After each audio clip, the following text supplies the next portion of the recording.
আসসালামু আলাইকুম, কেমন আছেন আপনারা? আশা করি ভালো আছেন। আলহামদুলিল্লাহ আমিও অনেক ভালো আছি। এটা যদি হয় একটা বাড়ির আঙিনা, আর এটা যদি হয় একটা বাড়ির দরজার সামনে, তাহলে কেমন হয়? আসলে সত্য বলতে এইটাই বাস্তব যে এটা একটা বাড়ির দরজার সামনে এই গাছ। ভাবা যায় আসলে আমাদের বাংলাদেশের অনেক মানুষ আছে যে ঘরের সামনে গাছ লাগাতে চান না বা গাছ রোপণ করতে চান না। আসলে গাছ যে কতটুকু সৌন্দর্য বজায় রাখে, কতটুকু সুন্দর ফুটিয়ে তোলে, এটা আসলে আহ যদি নিচ্ছকে না দেখেন তাহলে বুঝতে পারবেন না। দেখেন, এটা একটা সৌদির বাড়ি। আর এই সৌদির বাড়ির সামনে দেখেন এই যে গেট, এই গেটের সামনে হলো এই গাছ। এই গাছের জন্য আবার আলাদা করে পানি দিতে হয়।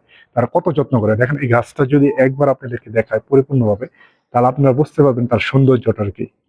আর তারা আপনি দেখতে পারবেন যে তার সৌন্দর্যটা মানে অপূর্ব একটা সৌন্দর্য তার মাঝে লুকিয়ে রাখছেন। আর এই সৌন্দর্যটা দেখার জন্য এই সৌদিরা এই বাড়ির সামনে সুন্দর করে গাছ লাগিয়ে রাখেন।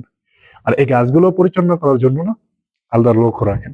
আর আমাদের বাংলাদেশে কিন্তু গাছ এরকম মানে পরিচালনা করার জন্য কিন্তু এরকম লোক লাগে না অবশ্যই। তবে যদি চায় মানুষ, তাহলে আমাদের বাংলাদেশেও মানে বাড়ির মানে বাসে বা বাড়ির সামনে চাইলে কিন্তু লাগাতে পারে এরকম সুন্দর গাছ। আর এরকম সুন্দর পরিবেশ আপনি তৈরি করতে পারেন।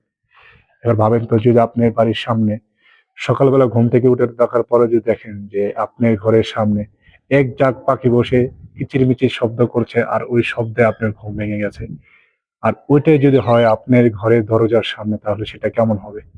এবার ভাবতে পারছেন সেই মুহূর্তটা কেমন লাগবে?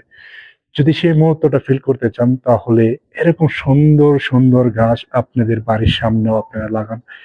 সেগুলা দেখার পরে আপনাদের হৃদয় জুড়িয়ে যাবে। সকালবেলার যেই প্রকৃতির যে সৌন্দর্যটা আছে, সেটা আপনারা বাড়ি থেকে ঘরের সামনে ফিল করতে পারবেন। আর সুন্দর এক ঝাঁক পাখির শব্দে আপনাদের ঘুম ভাঙবে। তো আশা করি এই ভিডিওটা সবার কাছে ভালো লাগবে।